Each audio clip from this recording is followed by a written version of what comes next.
para poder estudiar los temas que estamos llevando a cabo en estas noches que tienen que ver con la organización. Hemos tenido un pequeño inconveniente, no sé qué ha pasado, pero el archivo para proyectar los textos y las citas como que no se ha grabado. Pero igual vamos a hacer el tema, más bien las citas de los textos. De repente si tienen su Biblia y el Espíritu Profecía a través de lo que es este celular, ya lo pueden buscar. Pero vamos a comenzar con un tema titulado La disidencia, enemigo de la organización. ¿Qué les parece? Hemos estudiado y aprendido que la organización comienza en el cielo, ¿sí? Y hemos visto que en el cielo la organización celestial es un modelo para su pueblo, en la tierra. De alguna forma, hemos visto que el orden es la ley, la primera ley del cielo, y que debe ser la del pueblo de Dios en la tierra. Ustedes lo pueden encontrar en Testimonios para la Iglesia, tomo 4, página 413, párrafo 3. Y prácticamente hemos visto que es la primera ley del cielo. Imagínense el orden, o lo que es lo mismo, la organización. Y la organización de la iglesia en la tierra debe de ser como es la del cielo. Entonces, si hablamos de organización, necesariamente tenemos que hablar de la organización divina, de la organización celestial. Vamos al libro de Deuteronomio, capítulo 32, versículo 6, y voy a leer lo que dice la palabra de Dios y el versículo 7. Deuteronomio, capítulo 32. Miren lo que dice Dios. Así pagáis a Jehová, pueblo loco e ignorante. ¿No es él tu padre que te poseyó? Él te hizo y te ha organizado. Dice que para que el pueblo sea dirigido correctamente y no ande en la locura y no ande en la ignorancia, andando a la deriva, Dios ha organizado su pueblo. Él, ¿ya qué dice? Organizado. Porque la organización no es de seres humanos, queridos hermanos, la organización es del cielo, es la organización celestial. Dios es el que ha organizado a su pueblo a través del tiempo. La iglesia adventista del séptimo día también ha sido organizada por Dios. Y la organización no es de un mero ser humano, es del mismo Dios, dice el versículo 7. Acuérdate de los tiempos antiguos, considera los años de generación y generación. Pregunta a tu padre, que él te declarará, a tus viejos, y ellos te van a decir. ¿Qué les parece? O sea, hay que acordarse de los tiempos antiguos también, porque ahí se enseña la organización en la tierra, que era una copia de la organización en el cielo, a través de los tiempos en el cual Dios llevó a su pueblo, como un padre lleva a sus hijos. ¿Correcto? Entonces hay que ver en la Biblia también las historias de la Biblia, donde se ve cómo Dios ha organizado a su pueblo, siendo una copia del modelo que hay en el cielo. Interesante, hermanos. Todas estas cosas son importantes. Vamos prácticamente a poder estudiar esto de la organización plenamente. Miren lo que dice el libro de Testimonios para la Iglesia, página 653, o también Servicio Cristiano, página 93, párrafo 4, lo siguiente. Miren lo que habla de la organización de Dios, el espíritu de la profecía. Dice lo siguiente. Él, hablando de Dios, se propone que aprendamos lecciones de orden perfecto, instituido en los días también de Moisés, para beneficio de los hijos de Israel. Hay que ir y preguntar en los tiempos antiguos cómo Dios organizó su pueblo, ¿no? Sí, y dice que en los tiempos de Moisés, dice que Dios estableció orden y organización perfecta, dice acá. O sea que tú ves cómo Dios dirigió al pueblo en los días de Moisés y vas a ver la perfección de la organización de Dios hacia su pueblo. Interesante, aún la iglesia primitiva, la iglesia de los apóstoles, también defendieron y enseñaron la organización que Dios les había instituido. No van a pensar que Dios levantó a los discípulos desorganizados. Jesús simplemente llevó a cabo la organización como Él la conoce, porque Él es Dios. Y miren lo que dice en Primera de Corintios al respecto, capítulo 14, versículos 33. Y voy a leer la versión nueva, versión internacional, y la versión 1909, y la vamos a comparar. Miren lo que dice la palabra bíblica. Porque Dios no es un Dios de desorden. ¿Quién tiene esa versión? La nueva versión internacional. Sino un Dios de paz, como es costumbre en las congregaciones de todos los creyentes. Como dice, es las reuniones de los que creen en Dios, en orden y en paz. ¿Qué les parece? Ahora miren lo que dice la versión, el mismo texto de la versión 1909. Porque Dios no es un Dios de disensión. En el otro dice, Dios no es un Dios de desorden. Pero aquí dice, Dios no es un Dios de disensión. Porque la disensión, ¿qué cosa es? Desorden. O sea que los que son disidentes, ¿son qué cosa? Desorden. La disidencia es desorden, según la palabra de Dios. Comparando los textos, la nueva versión internacional y la versión Reina Valera 1909, dice que Dios no es un Dios de desorden ni de disensión, sino un Dios de paz, y dice, como en todas las iglesias de los santos le llaman los creyentes. ¿Interesante o no? Dios puede avalar la disensión, Dios puede estar con los disidentes. Por eso le hemos titulado a este tema la disidencia, enemigo de la organización. O sea que Dios no puede estar con los disidentes. Imposible. Dios es un Dios de orden, un Dios de paz, no es de desorden ni de disidencia, hermanos. Con todos los santos, con todos los que creen en Dios. Miren lo que dice Hechos de los Apóstoles, página 75, en el párrafo 2. Más adelante en la historia de la iglesia primitiva, una vez constituidos en las iglesias, muchos grupos de creyentes en diversas partes del mundo, se perfeccionó aún más la organización a fin de mantener el orden y la acción concertada. Se exhortaba a cada uno de los miembros a que desempeñasen bien su cometido, empleando útilmente los talentos que se le hubiese confiado. ¿Qué les parece? Pero todas estas clases de obreros tenían que trabajar concertadamente. Noten, dice que aún había apóstoles, profetas, doctores, en muchas cosas había orden. Nadie se hacía lo que le daba su gana, sino cómo trabajaban, concertadamente. Dice que Dios la perfeccionó a la organización, más aún, a fin de mantener el orden y la acción, como dice, concertada. ¿Qué es concertada? De mutuo acuerdo. Hermanitos, entonces, la organización de Dios es vital. ¿Ha sido perfeccionada por el hombre o por Dios? Dice acá que Dios la perfeccionó, y la organización de la iglesia adventista ha sido cada vez perfeccionada por Dios hasta el día de hoy. Hermanos, es interesante lo que estamos viendo. Miren lo que dice la palabra de Dios. A ver, vamos a bajar un poco acá porque interesante, hermanitos. Las iglesias de los santos, en las iglesias de los que son creyentes y los santos de Dios, en la iglesia adventista debe haber orden, organización, no desorden ni disidencia. ¿Está claro, hermanos? Debe haber paz, armonía, debe haber eso que rodee al pueblo de Dios. Apocalipsis capítulo 14, un texto que ustedes lo conocen bastante.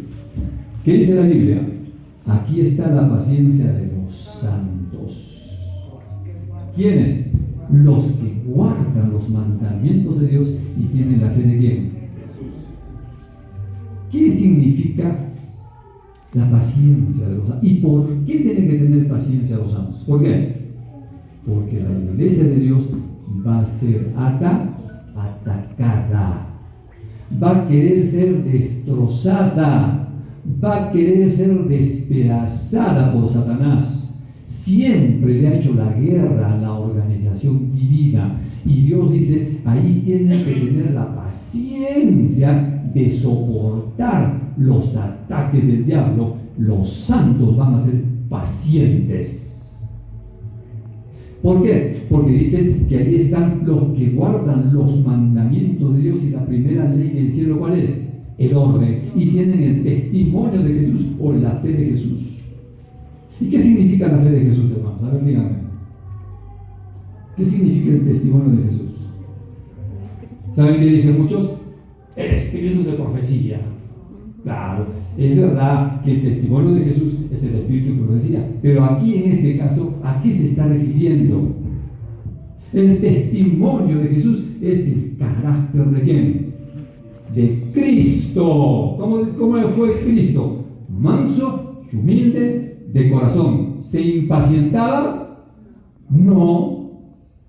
Decía, mi iglesia está con problemas, la voy a destrozar. La iglesia tenía problemas y Dios tiene paciencia para solucionarlos. Por eso dice, deben de tener el carácter de Cristo, deben tener la paciencia de Cristo, deben tener la fe de Jesús.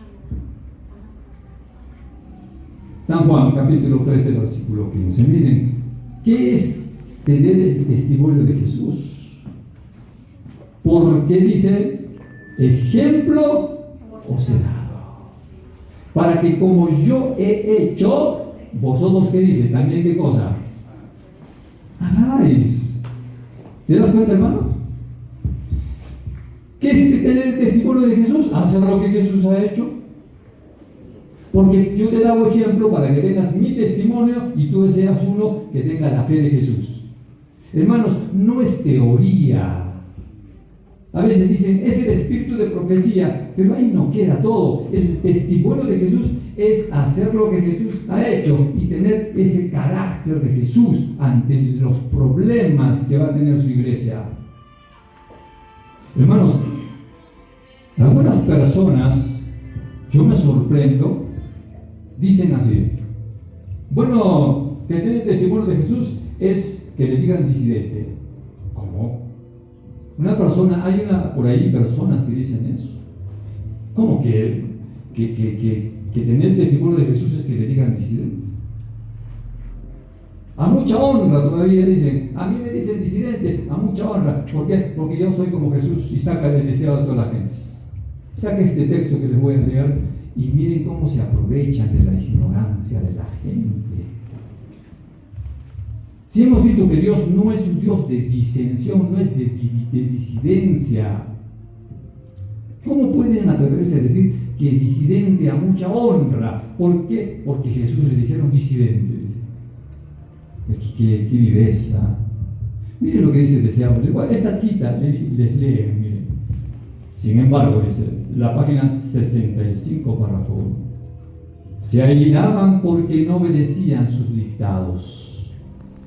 No pudiendo convencerle, buscaron a José y María y les presentaron su actitud disidente. Así sufrió él reprensión y censura. Dice que los fariseos, dicen, no, le querían a Jesús decir que se someta a ellos, y dice que Jesús tenía una actitud disidente. ¿Eso dice el Espíritu de profecía o no? Sí, pero ¿cuál es el contexto? Ese texto, hermanos, se lo van a sacar a ustedes, y si es que no se lo han sacado ya. A mí me dicen disidente a mucha honra. Mira, Jesús le decía, tiene una actitud disidente, yo soy igual que Jesús. Tenemos el testimonio de Jesús. Oiga, o sea que Jesús es un Dios de orden.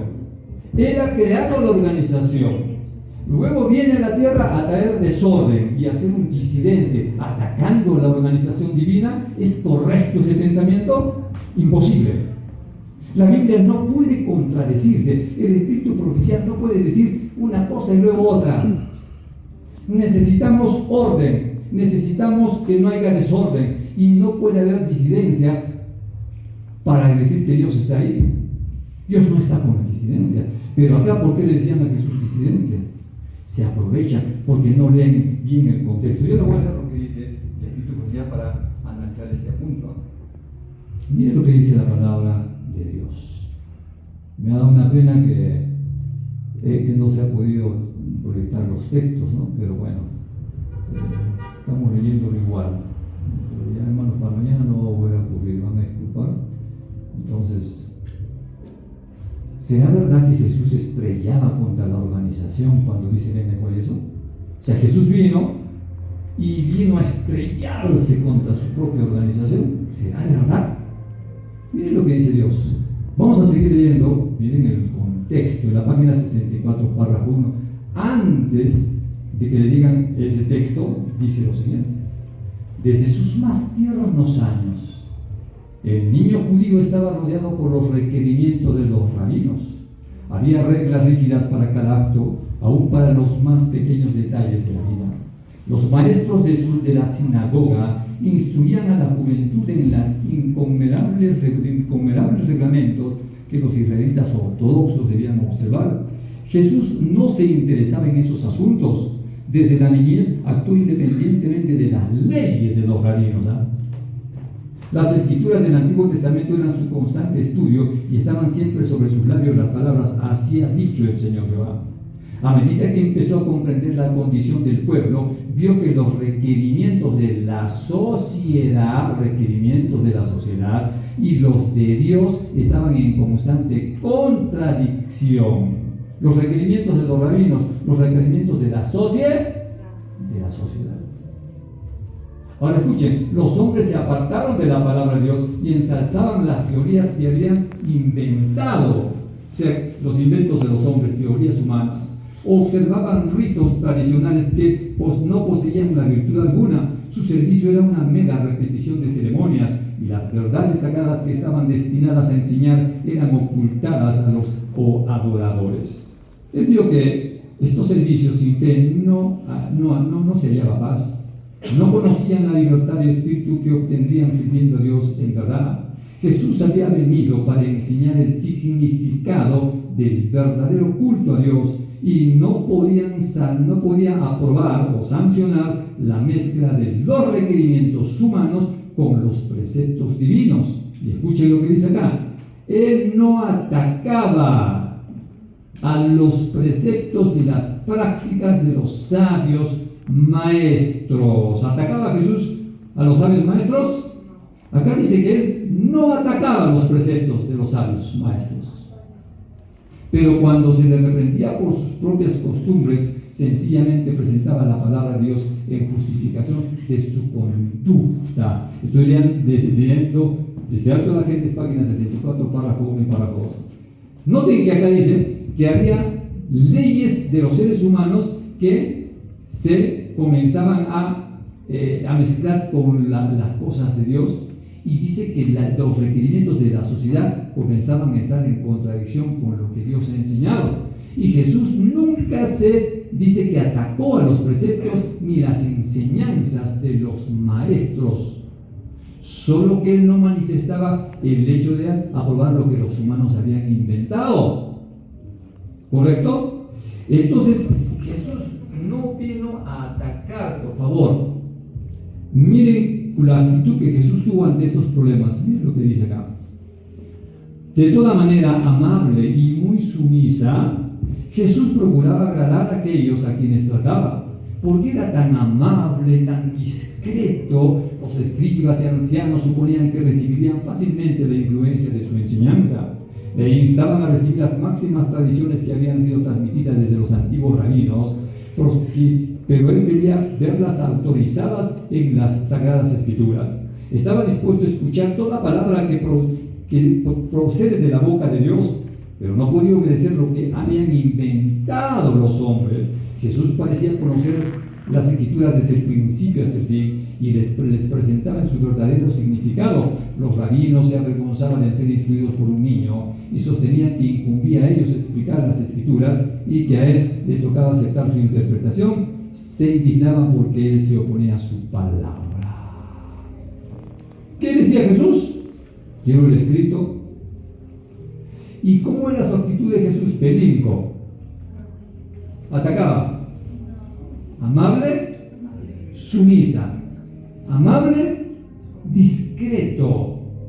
Dice que quería agradar a la gente con la cual se comunicaba. Y simplemente no se oponía a las enseñanzas de los sabios rabinos, sino se oponía a lo que los hombres habían inventado. Pero Jesús no se fue a pelear con los rabinos, ahí a agarrar ahí pico a pico, no. ¿Saben cuando les dijo a los fariseos hipócritas? Dice que lloró, lágrimas salían, dice, de su boca, porque les decía que quería ayudarlos a lo que estaba pasando.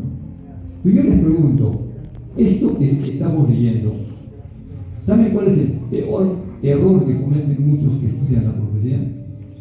Que quieren aplicar esto literal, porque esto es literal que ocurrió en los tiempos de Jesús, lo quieren aplicar a la profecía de estos días. Y dice que estos fariseos son los pastores adventistas. Y que Jesús vino porque estaban terribles. Pero eso es verdad. Yo te pregunto, la iglesia ahora, en el tiempo de Jesús, ¿cómo era la iglesia? ¿Era en un lugar o no? ¿Jerusalén o no? Ya. ¿Y ahora dónde está la iglesia adventista? ¿En qué país está solito? ¿En un solo país? ¿En dos? ¿En dónde está la iglesia adventista? ¿Es una iglesia qué cosa? Mundial. ¿Esos maestros que están aquí representan a los pastores adventistas? ¿Representan a los pastores adventistas? ¿Tú qué dices? Sí. No. ¿Cómo así? Hermanos, si ustedes estudian la profecía, esta profecía que pasó en miniatura a Jesús es una representación simbólica de lo que va a pasar a la iglesia adventista a nivel mundial. Te pregunto, ¿a quién representa Jesús en este momento? Los líderes son los pastores adventistas ahorita, estos fariseos que venían, que esperaban las cosas con lo humano, ¿es verdad? No, hermanos, hay que estudiar bien la profecía. ¿Sabías tú que Jesús representa a la iglesia adventista en esta profecía?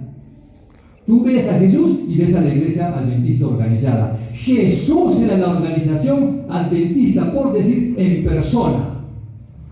Y los rabinos representan a todos los religiosos a nivel mundial, a la iglesia mundial, a la iglesia de Babilonia, donde todos los líderes de todas las iglesias se van a reunir en una sola iglesia mundial.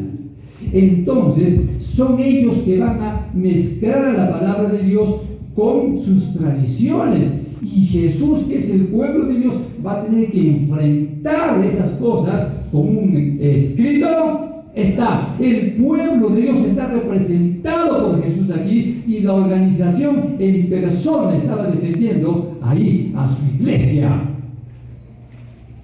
Lo que pasa es que muchos le quieren achacar esto a los pastores adventistas, no saben estudiar la Biblia. Te pregunto, ¿qué le van a decir al pueblo de Dios? ¿Le dijeron a Jesús que tenía una actitud disidente o no? No se sujetaba, le amargaron la vida, dice a Jesús. Igual al pueblo de Dios, cuando se junte la bestia, su imagen, y ataquen al pueblo de Dios, le van a amargar la vida a los adventistas y le van a decir lo mismo que a Jesús. Le van a decir disidentes. Miren lo que dice acá. Acá te voy a mostrar, mira. Acá creo que la tengo la cita. Por eso estoy un poco triste porque me hubiese encantado que la lean las citas, pero igual la voy a leer acá. Creo que la tengo, a ver si no me equivoco. Miren lo que dice. Conflicto en los siglos 4:38. Y miren que lo que a Jesús le dijeron ahí disidente es lo que le van a decir a todos los adventistas del séptimo día, a la iglesia adventista mundial. Porque en lo que le pasó a Jesús en forma literal es lo que va a pasarle en forma mundial. Y ese Jesús es la iglesia adventista del séptimo día. ¿Qué le van a decir a toda la iglesia? Le van a decir disidente, ¿quién? Nuevo orden mundial. Siempre que la Iglesia alcanzó el poder civil, lo empleó para castigar a los que no admitían todas sus doctrinas. Las iglesias protestantes que siguieron las huellas de Roma, al aliarse con los poderes mundanos, manifestaron el mismo deseo de restringir la libertad de conciencia. Ejemplo lo tenemos en la larga persecución de los disidentes por la Iglesia de Inglaterra. ¿Cómo le decían el papado a los que en el pasado dice que no se sujetaban a lo que eran sus doctrinas del papado? Disidentes. ¿Y qué le van a decir a la Iglesia Adventista en los últimos días? Miren lo que dice acá. Dice acá en el libro Conflicto de los Siglos 4:38, párrafo 3 hasta el 9, y el 9 más dice: fue la apostasía lo que lo indujo a la Iglesia primitiva a buscar la ayuda del gobierno civil, y esto preparó el camino para el desarrollo del papado, simbolizado por la bestia, de modo que la apostasía en la Iglesia preparará el camino para la imagen de la bestia. Cuando las iglesias principales de los Estados Unidos, uniéndose en puntos comunes de doctrina, influyan sobre el Estado para que imponga los decretos y las instituciones de ellas, entonces la América protestante habrá formado una imagen de la jerarquía romano y la inflicción de penas civiles contra los disidentes vendrá por sí sola. ¿Qué le van a decir a la Iglesia Adventista? No se sujetan al domingo. ¿Qué le van a decir? Disidentes. ¿Qué le dijeron a Jesús? Disidente. Pero no es que Jesús atacó a la iglesia organizada. Él era la iglesia organizada que vino a defender a su iglesia. Qué vivos, ¿no? ¿Saben que Elena de Juárez dice que la disidencia es también aquellos que dentro de la iglesia no se sujetan a la unidad ni al orden? O sea que hay un concepto de disidente que es que le van a decir lo que a Jesús le dijeron, pero eso representa a toda la iglesia a nivel mundial. Y hay un concepto de disidencia que viene a ser a los que se oponen a la iglesia organizada, así que no se aplica eso de Jesús y querer agarrarse y hacer creer a la gente que porque le dicen disidente atacando a la iglesia son una copia de Jesús. Por favor, hermanos. La ignorancia es atrevida.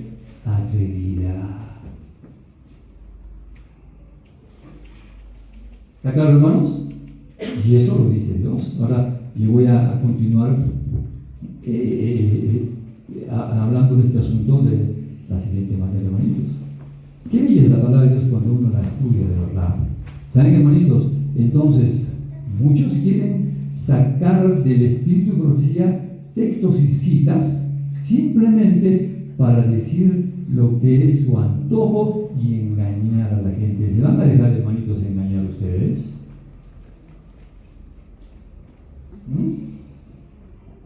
Yo te pregunto, ¿el mal está en la organización? ¿El mal está en la organización? No. Miren lo que dice Dios de la organización adventista.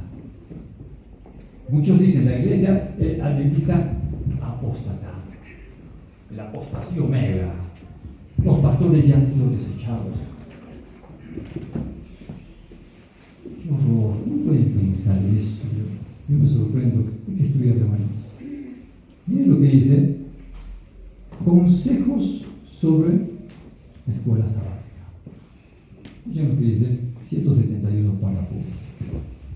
El mal no resulta de la organización. ¿Cómo? El mal no resulta de la organización, sino de hacer que la organización lo absorba todo, reduciendo a algo de poca monta, dice, a algo de poca monta la piedad vital. Cuando la forma y la maquinaria toman la preeminencia y se efectúa un trabajo laborioso para mantener en marcha la obra que debe ser hecha con sencillez, resultará el mal y se realizará poco en proporción con el esfuerzo empleado. El objeto, escuchen por favor, de la organización es precisamente el opuesto a este. Y si nos desorganizamos, ello equivaldría a derribar lo que se ha edificado. ¿Cómo? Si nos desorganizamos, estamos, ¿qué cosa? Derribando lo que Dios ha edificado. ¿Quién ha creado la organización adventista? Y si nos desorganizamos, ¿qué es desorganizarse? Se salen de la organización, ¿sí o no? Y dicen, la organización está mal, ahora nosotros vamos a hacer una organización diferente, de santos. ¿Santos? Discúlpeme, acá dice que la organización no es el problema son los seres humanos que no quieren organizarse. El objetivo de la organización precisamente es lo opuesto prácticamente de hacerlo muy complicado. A veces se quiere ver que la organización es importante, Dios lo ha puesto. El problema son los hombres, no Dios. Y, hermanos, dice acá, pero los asuntos pueden ponerse en orden únicamente por medio de la ayuda del Espíritu Santo. ¿Quién es el que pone orden en la iglesia? ¿El Espíritu? ¿Y cómo la tiene su iglesia? Ordenada. Hay problemas, ¿y quién los va a poner en orden los problemas? Y como un ser humano dice, la iglesia está mal, yo voy a poner en orden, yo voy a hacer otra organización diferente. Y un ser humano va a querer poner en orden a la iglesia, por favor. Acá dice que el orden lo pone el Espíritu Santo. Página 171, párrafo 1. Ningún hombre va a poner en orden todo eso que es de Dios. Dios se va a encargar de poner en orden los problemas que hay en su iglesia. Hermanitos, esta cita es preciosa. El problema acá dice, no es la organización adventista. ¡Ey, está bien! El problema dice que lo va a resolver el Espíritu Santo cuando se quiera hacer daño y se quiera meter cosas por ahí que quieran desvirtuar las cosas. Dios se va a encargar de corregirlos. Pero la disidencia no dice eso, dice lo contrario. ¿No te asombra saber que agarran el texto de deseado a toda la gente y dice que disidentes decían a Jesús y por eso ellos son disidentes y son una copia de Jesús? Por favor. Jesús no es desordenado, Jesús no atacó a la organización, Él era la organización en persona y vino a los fariseos y le dijo, ustedes van a trabajar como se debe, miren mi carácter y ese tienen que copiarlo. Y a muchos no les gustaba el carácter de Jesús. Y vamos a ver que Jesús, lo voy a demostrar, Jesús no vino a atacar a su propia organización. Es como que sería ¿cómo se llama? Como automatarse, ¿no? Poner la organización y luego tú mismo la vas a pisotear y desechar. No tiene sentido, ese no es Dios. El mal no está, dice, en la organización. Hermanos, consejos sobre escuela sabática. Miren lo que dice acá. San Juan 14, 22. El problema entonces es el corazón de los hombres. Jesús vino a ayudar a su iglesia, vino a defender a su iglesia, y es una representación de lo que Dios está queriendo hacer con su iglesia adventista. La va a defender y los que la quieren dañar, la quieren destruir, Jesús mismo se va a encargar de corregirla. Si hay problemas en la iglesia, ¿desde dónde lo va a arreglar el Espíritu Santo? ¿De adentro o de afuera? ¿Dónde está el Espíritu Santo? Dentro de la iglesia. ¿Y dónde se van a corregir los errores? Dentro de la iglesia. Los errores no se corrigen saliéndose de la iglesia. Fuera de la iglesia no se van a corregir los errores. Los errores se van a corregir estando dentro de la iglesia. Y el que se va a encargar de poner orden es el Espíritu Santo. El orden es la ley del cielo. Miren lo que dice el libro de San Juan 14, 22. Vosotros, dijo Jesús, hablando de la mujer samaritana, ¿qué hacían a Jesús? Hemos visto. Le hacían la vida imposible, no querían respetarlo, y es lo que van a hacer los líderes del mundo a la iglesia adventista, le van a hacer la vida imposible después. ¿Y va a llegar a haber una apostasía nacional en toda la tierra o no? Sí, cuando la iglesia se una con él es dado. Y miren lo que dice acá: vosotros adoráis lo que no sabéis, le dijo a la mujer samaritana. Pero nosotros adoramos lo que sabemos, porque la salvación viene de los judíos. ¿Quiénes lo Lo enfrentaban a veces a Jesús, su propio pueblo. ¿Y Jesús qué hizo? Pero tiene defectos mi pueblo, dijo. Es débil y defectuoso. Están añadiendo algunas cosas con errores, pero por ellos viene la salvación, porque la salvación viene por los judíos. ¿Dijo Jesús o no? Y si igual ahora, ¿la iglesia tiene errores o no? ¿Tiene defectos? Sí, como toda institución tiene problemas, porque Satanás odia a la iglesia adventista y quiere derribarla. Pero Dios dice, pero paciencia de los santos. ¿Por qué? Porque yo voy a arreglar los problemas. Pero no se vayan de la iglesia, porque los problemas se van a resolver estando dentro de la iglesia, no fuera de la iglesia. Es más, Lucas capítulo 5, versículo 12 al 14 dice la palabra inspirada. Escuchen por favor. Aquí se demuestra que el orden, Jesús, que es la organización en persona, porque es el orden ante su pueblo, vino a enseñar para qué vino esta tierra. No vino a atacar a su propia organización, vino a defenderla más bien. Escuchen por favor. Jesús sana a un leproso, ¿sí o no? Un día, estando Jesús en un pueblo, llegó un hombre enfermo de lepra. Al ver a Jesús, se inclinó hasta el suelo y le rogó: Señor, si quieres, puedes limpiarme de mi enfermedad. Jesús le tocó con la mano, diciendo: quiero, queda limpio. Al momento, se le quitó la lepra al enfermo. Y Jesús le ordenó, versículo 14 estoy leyendo: no se lo digas a nadie, solamente ve y preséntate ¿a quién? Al sacerdote, y lleva por tu purificación la ofrenda que ordenó Moisés para que conste ante los sacerdotes. ¿Qué estaba haciendo Jesús? No me vas a dar la ofrenda mía. Yo no he venido a competir contra la organización que yo mismo he establecido, dice Jesús. Así que los sacerdotes yo los he puesto, y los sacerdotes son los que han sido llevados para que ellos reciban las ofrendas y ellos aprueben este hecho que se ha hecho, que ahora mira, ya no tienes lepra. Entonces, corre, sométete a la organización como debe de ser y dale la ofrenda, llévala allá. ¿Tú crees que Jesús le dijo: bueno, los sacerdotes me odian y como yo soy Jesús, entonces no le vas a llevar la ofrenda, dámela para mí? Discípulos, agarren la ofrenda. Y no vayas a esos sacerdotes que están en apostasía. ¿Así dijo Jesús? ¿Qué demuestra con ese esto Jesús? Que ama a su iglesia, débil y defectuosa, pero hay trigo en medio de la cizaña. ¿O no? ¿Todos los fariseos estaban mal? No. Nicodemo, José de Arimatea, los discípulos, ¿todos estaban perdidos? No. ¿Obedientes o no? Fieles a Cristo.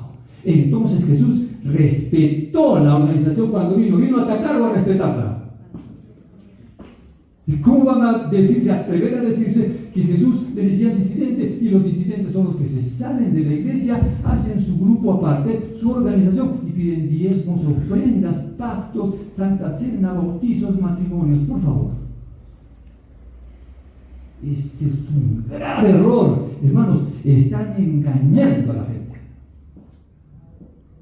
El papel de los sacerdotes, hermanos, era ese. Ellos tenían prácticamente que validar como oficio de sacerdote que tenían que avalar eso de que la lepra se había curado. ¿Sí o no? Ya estaba sano. Jesús le hubiese dicho: ¿para qué vas a ir si yo ya te he curado? ¿Y aquí tienes que ir a esos sacerdotes? No. Va, corre, que se valide como que es algo que ya está sano, y darle la ofrenda a donde corresponde. No me lo des a mí. Hermanos, ¿interesante o no? Interesante. Ahora, yo te pregunto, en Marcos capítulo 12, esta historia también corrobora lo mismo. Y miren lo que dice Marcos 12:41. Acá, hermanos, se ve que el espíritu de tu profecía, lo que dice Elena de White, lo que dice la Biblia, no se contradicen. Es perfecto. Jesús ama el orden. Jesús no vino a desordenar a su iglesia, vino a ordenar, no vino a competir con su propia organización. Imagínate, discípulos, sí, ya nosotros vamos a agarrar todas las ofrendas y no van a dar nada. Ahí no se ve eso. ¿Saben que Jesús era una persona que de alguna forma amaba a su iglesia a pesar de todas las dificultades que tenía? Marcos 12:41. Jesús se sentó frente al arca de la ofrenda. ¿Dónde estaba el arca de la ofrenda? Ahí donde los fariseos saduceos son, hasta ahí en la iglesia, en la puerta estaba.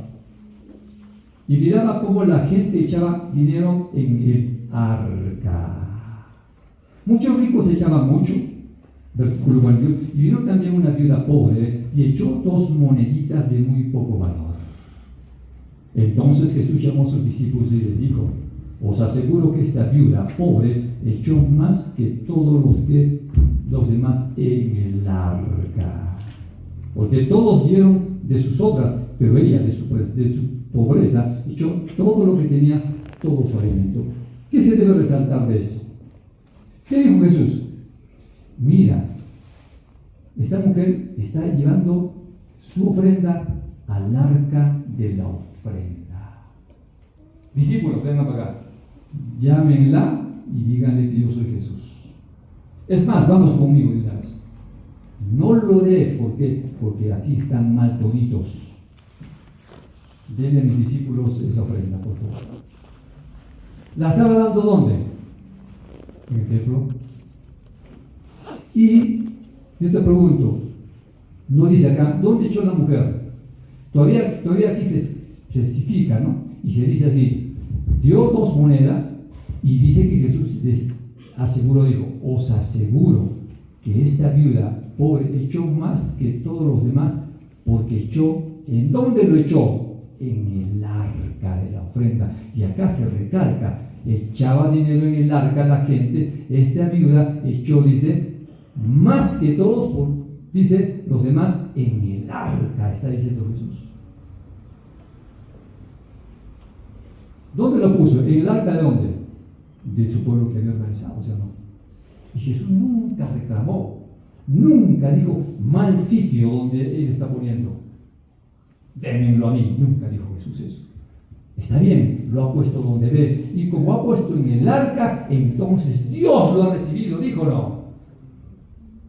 Porque esta mujer, dice, os aseguro que esta viuda pobre ha dado más, porque ha dado con un corazón voluntario. Si lo estaba dando a ese lugar, ¿qué dijo Jesús?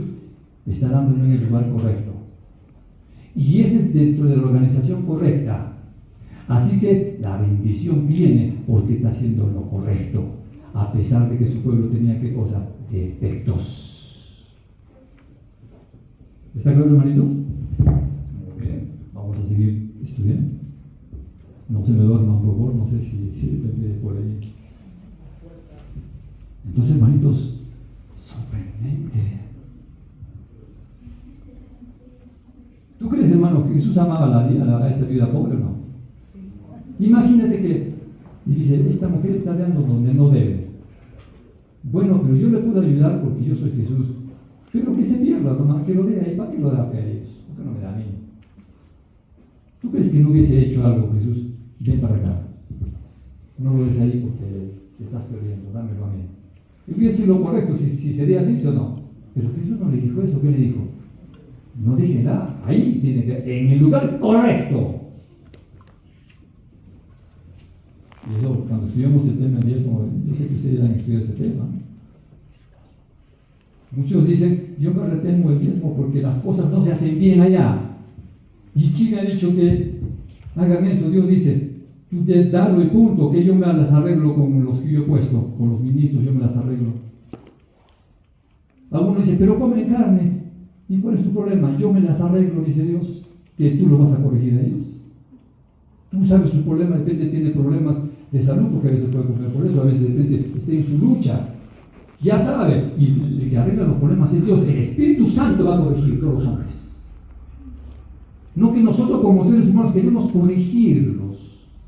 Estamos equivocados, hermanos. Y es una excusa para hacer lo que queramos. Y dejamos de cumplir con Dios y Dios se pone triste por lo que estamos haciendo. Nos tomamos la posición de Dios y creemos que somos dioses para querer corregir lo que Dios va a corregir. ¿Quién eres tú para hacerlo? Nadie. Los problemas de la iglesia, de los ministros, los corrige Dios como sus propios ministros. ¿Tienen jerarquías o no? Y un autorizado en un rango le puede hablar a otro en otro rango y ayudarse mutuamente a que sigan avanzando. Pero ¿quiénes somos nosotros para querer hacer eso? Disciplinar lo que no tenemos. Y vamos a ver que no es correcto por lo que vamos a leer ahorita. Hermanos, miren lo que dice aquí, de lo que vamos a leer. Aquí, rápidamente. Voy a leer unas citas y quiero que escuchen, por favor.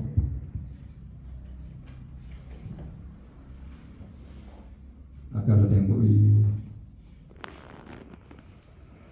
Miren, por favor, para que vean lo que yo te digo, lo corrobora el Espíritu de Profecía.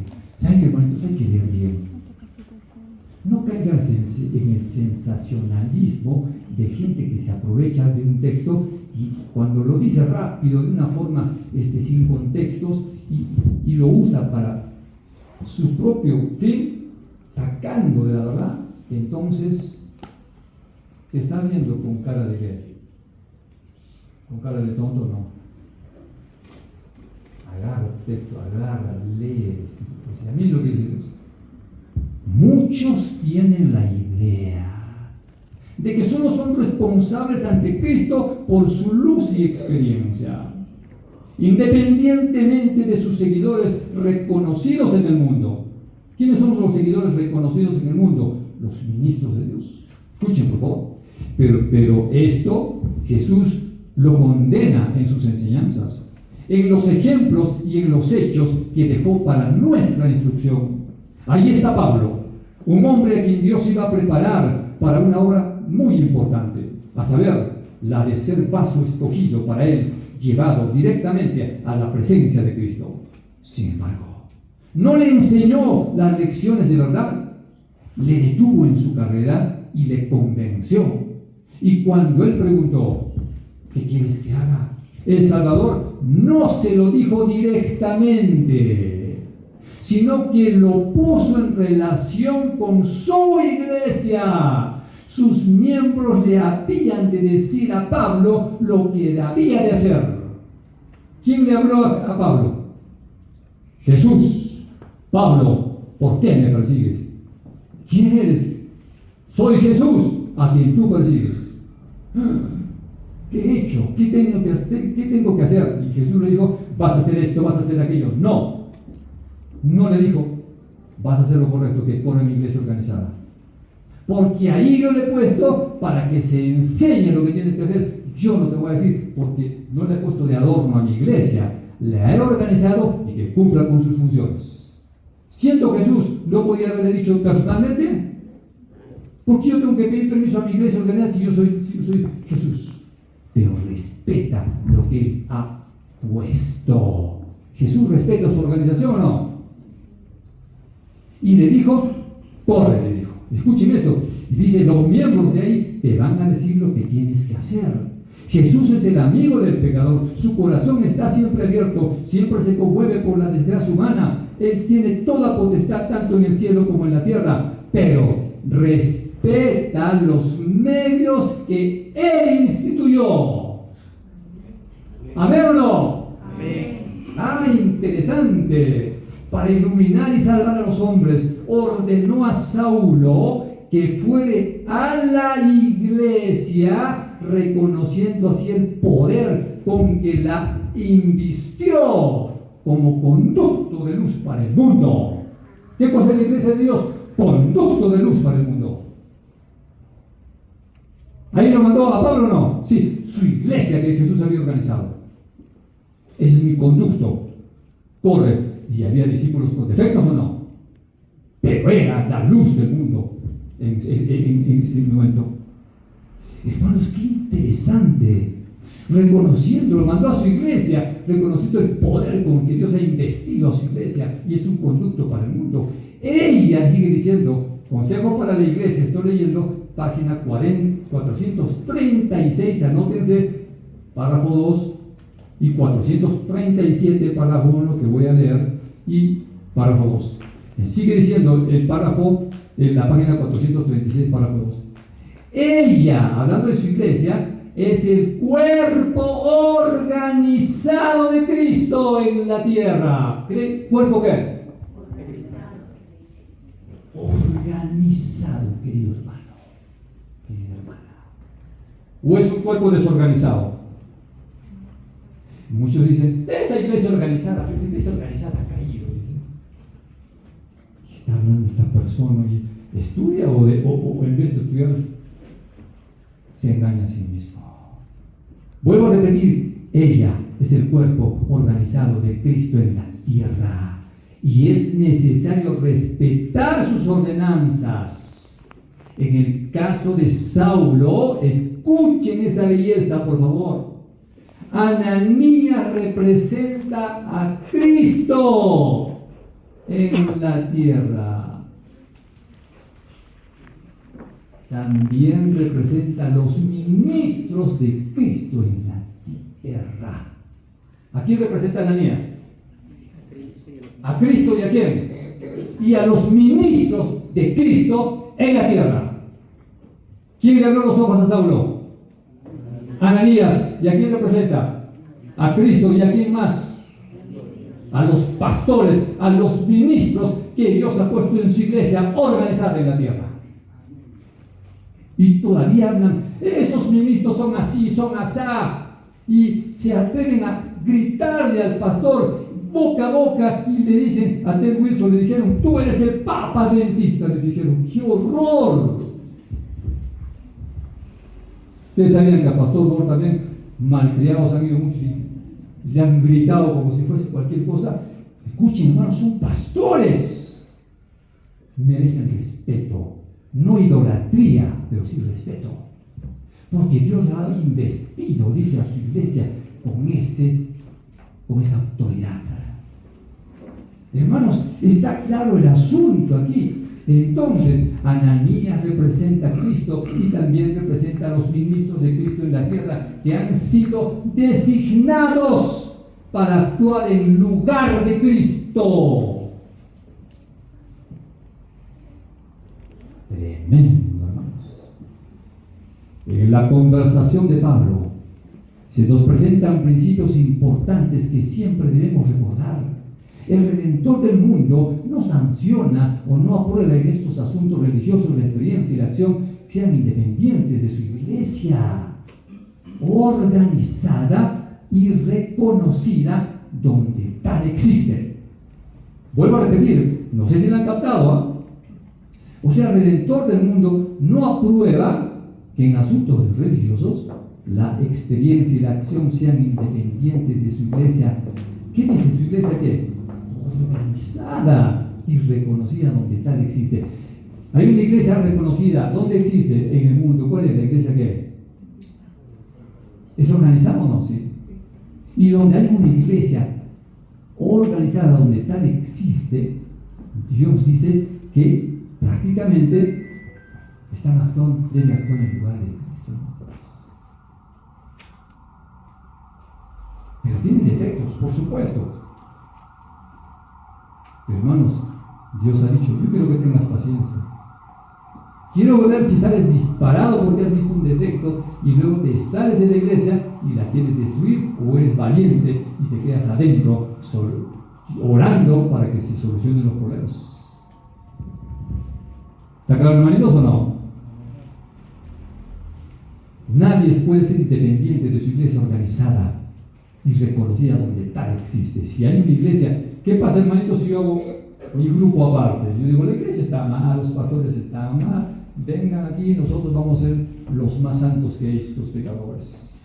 Y los diezmos no lo van a dar a ella, me lo van a dar a mí.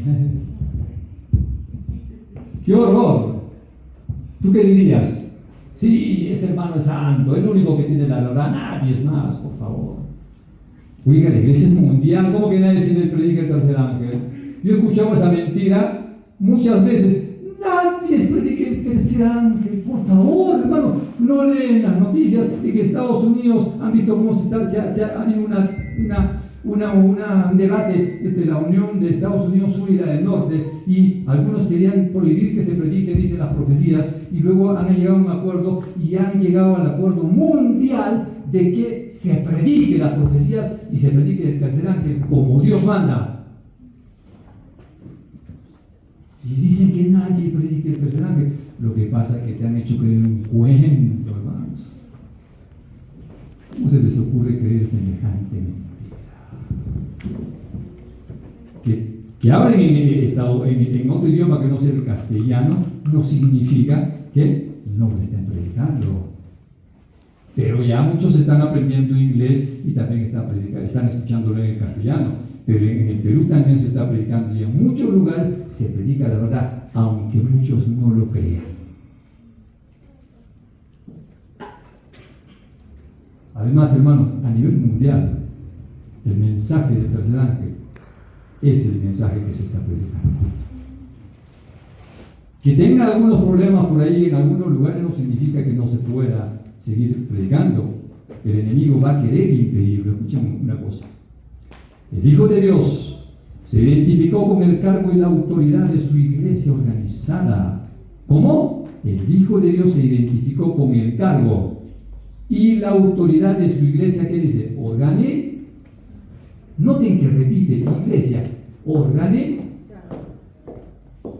La iglesia organizada no es.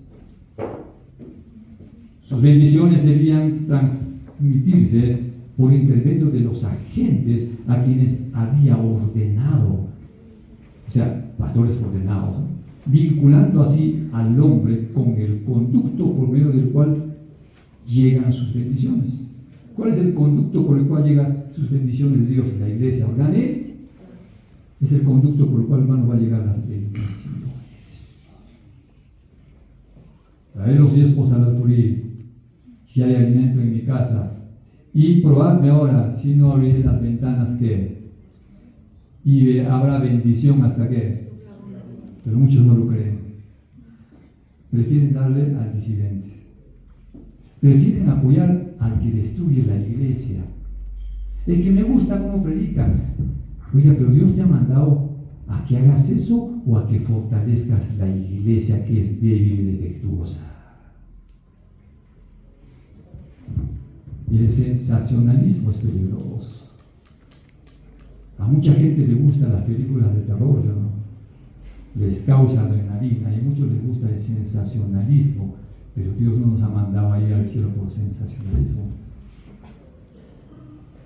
sino por amor. ¿Y por qué? Por agradecimiento a lo que Cristo ha hecho por nosotros. Sigue diciendo para ya terminar. Hermanos, vinculando hacia el hombre con el conducto por medio del cual llega sus bendiciones. El hecho de que Pablo fuese estrictamente escrupuloso en su persecución de los santos no lo exime de culpa cuando el Espíritu Santo le revela la crueldad de su obra. Debe aprender de los discípulos. Terminamos con este texto, espero que les haya servido todo lo que se está dando. Y hermanos,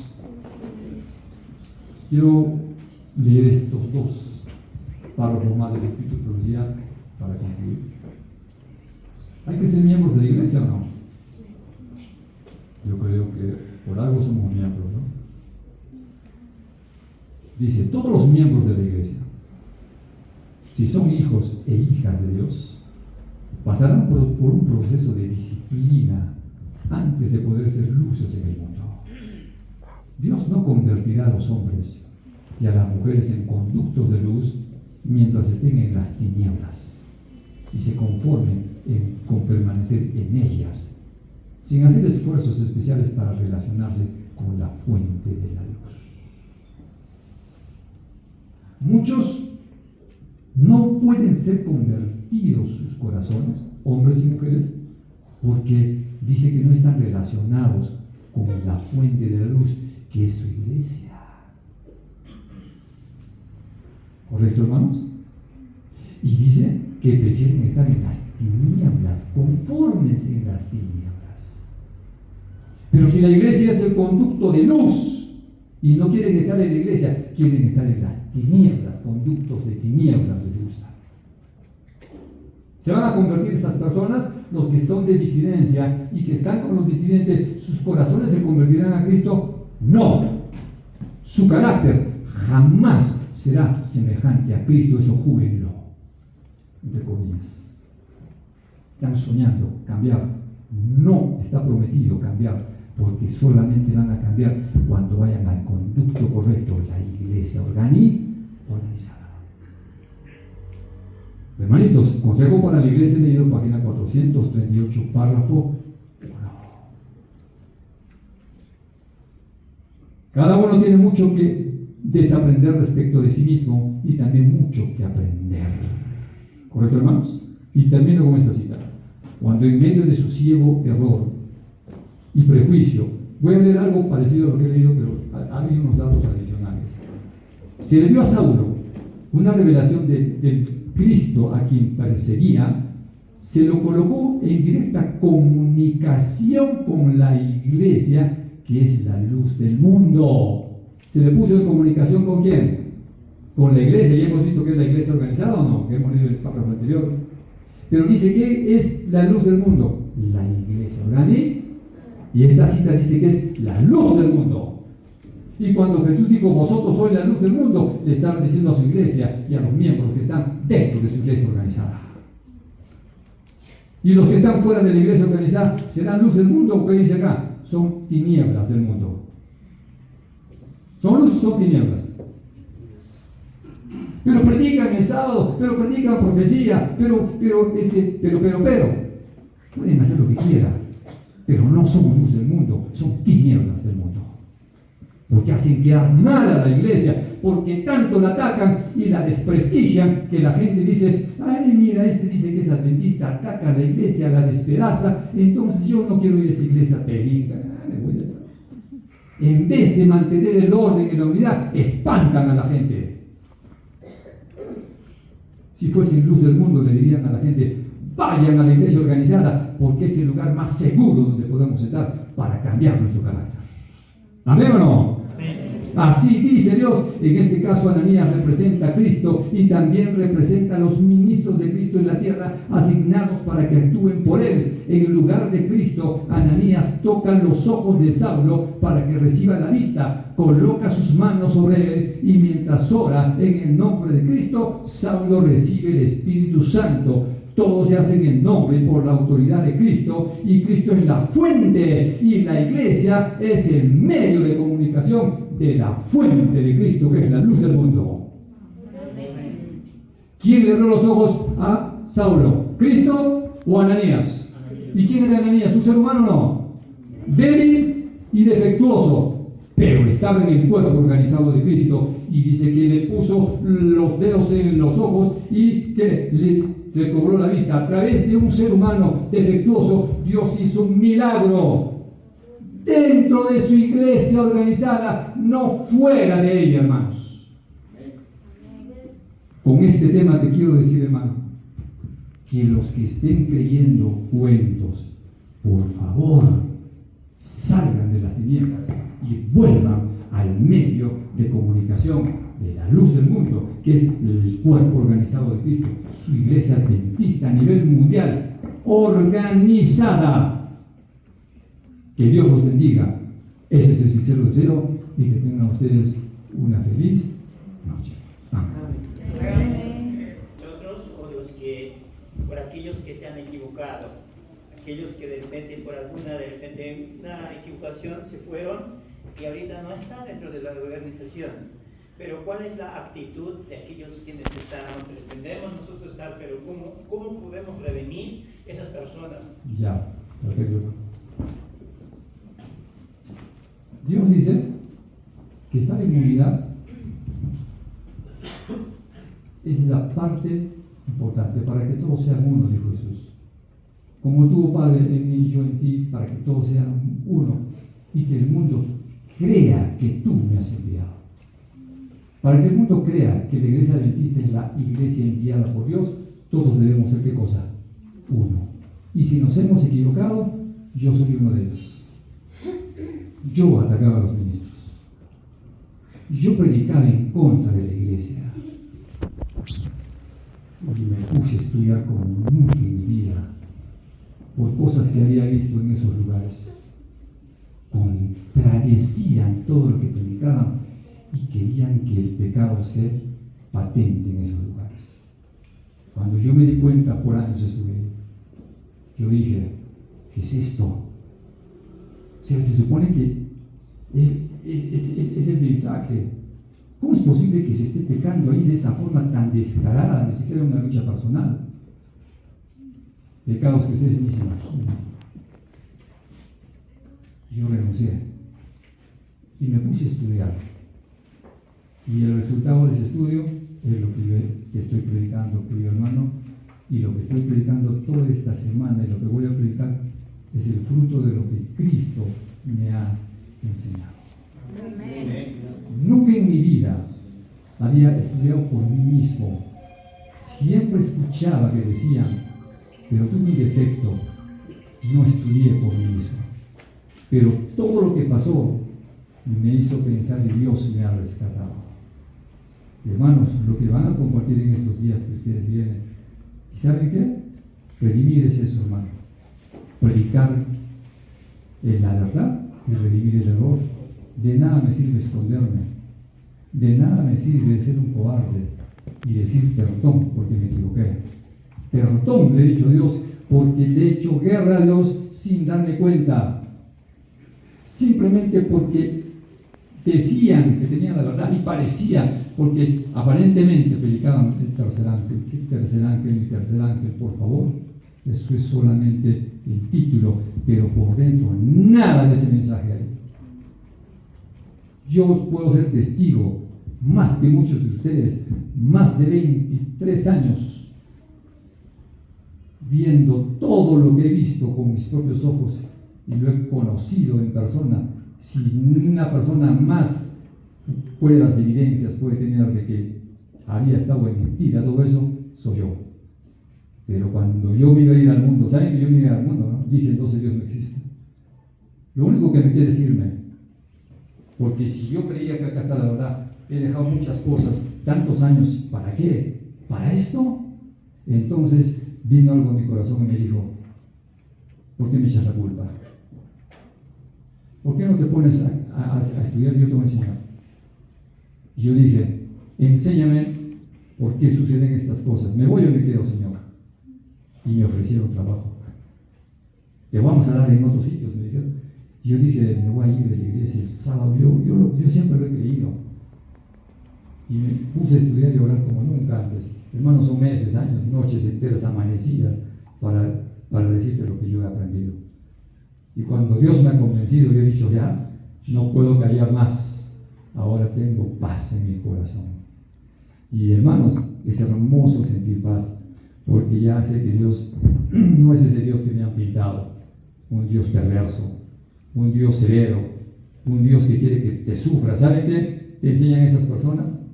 Que tienes que sufrir para poder estar con Dios. Y que si estás contento, está raro eso. No debes estar contento en este mundo, porque tienes que sufrir, porque Cristo sufrió, te dicen. Y entonces tú dices, estoy riendo, ¿por qué me río? Dices. Se supone que debería estar triste. Si estoy riendo, ¿qué significa que me he apartado de Dios? ¿Cómo es posible? En cambio, cuando tú estás con Dios, todo el día estás feliz, aunque haya problemas, dificultades, el gozo está con el grande, el rey de la organización divina, Cristo, el rey del mundo y del universo de mi corazón. Así que, si hermano usted quiere resarcir eso, haga lo que su corazón le dice, tiendo en paz con Dios y sométase a la palabra, no a los hombres. No lo haga porque un hombre le dice, sino porque Dios lo convenza. Y a mí me ha convencido el Señor Jesús. Eso, hermanos, estoy seguro. Por eso voy a continuar estudiando hasta que Dios me recoja, ¿no? de este mundo, o hasta que lo vea por segunda vez. Que Dios los bendiga, hermanitos. Ese es el sincero deseo. Que tengan ustedes una feliz noche. Sí, hermanitos. Justo en estos días vamos a continuar estudiando qué actitud tenemos que tener. Han escuchado este texto que dice, los laicos van a acabar la obra, ¿sí? y agarran ese texto y dicen, los laicos vamos a acabar la obra, no los pastores, porque ya no constatado. Yo me he puesto a estudiar y me río, hermano. ¿Saben por qué? Porque el Espíritu Profesional dice dos citas importantes que la malinterpretan los disidentes. Te la voy a decir ahorita, rápidamente. Una de ellas es la siguiente. Te dicen, Dios ha escogido a gente que no ha tenido curso regular de estudios, gente que es un pescador, como los apóstoles, como carpinteros, gente laica, entonces no necesitan un título de pastor y se ríen de los pastores, de sus títulos y los menosprecian. ¿Y saben qué? El Espíritu de Profecía dice que los ministros deben, dice, que trabajar en coordinación con los laicos, y dice que los laicos en coordinación con los ministros, los pastores, etc., deben dar el hecho de que puedan ir a predicar. Y ahí dice que gente que no ha sido aquella que ha recibido un curso regular de estudio tiene que predicar, pero no te está diciendo ese texto que te aísles de los ministros, sino ese texto dice que trabajes juntamente con el ministro, y aunque no hayas tenido título de pastor o de predicador, igualito, como miembro de iglesia, tienes la obligación de ir y predicar a los demás, y el pastor debe coordinar con ustedes. Y ahí dice, gente que no necesita curso regular de estudio, pescadores, hombres comunes, corrientes, Dios va a levantar para predicar. Ahí en ese contexto te dicen, pero los disidentes lo sacan el contexto y dicen, como la iglesia está mal, entonces yo soy laico y los laicos van a acabar la obra. ¿Perdón? ¿Cuándo los laicos van a acabar la obra? Escuchen esto. Cuando salga la ley dominical, va a haber una persecución terrible. ¿La iglesia adventista va a reunir? Ya no. ¿Va a haber recojo de diezmos? No. Los ministros ya no van a poder ir a las iglesias. ¿Por qué? Porque ya nadie va a poder hacerlo. Van a desconocer todo eso. Van a querer destruir. Entonces, ¿qué van a hacer los laicos? Van a acabar mi cosa. Y por eso la cita dice, los laicos acabarán la obra. No está diciendo ahorita que los laicos nomás y los pastores los desechen. Mentiras. Eso está hablando cuando venga el futuro, cuando ya venga la ley dominical. La sacan de contexto y engañan a la gente, queridos hermanos. Y como la gente se cree los cuentos, entonces está apoyando a la disidencia. ¿Entendieron, hermanos? Porque yo sé, porque yo mismo creo que he sido testigo de mucho y ya sé por dónde van. Y ahora con el estudio que Dios me ha enseñado, me he dado cuenta de todos esos errores y esas mentiras, y hay que desactivarlas, hermanos. Porque Dios es el que manda en tu corazón y en la iglesia. ¿De bonito? Muy bien, entonces, de esa forma.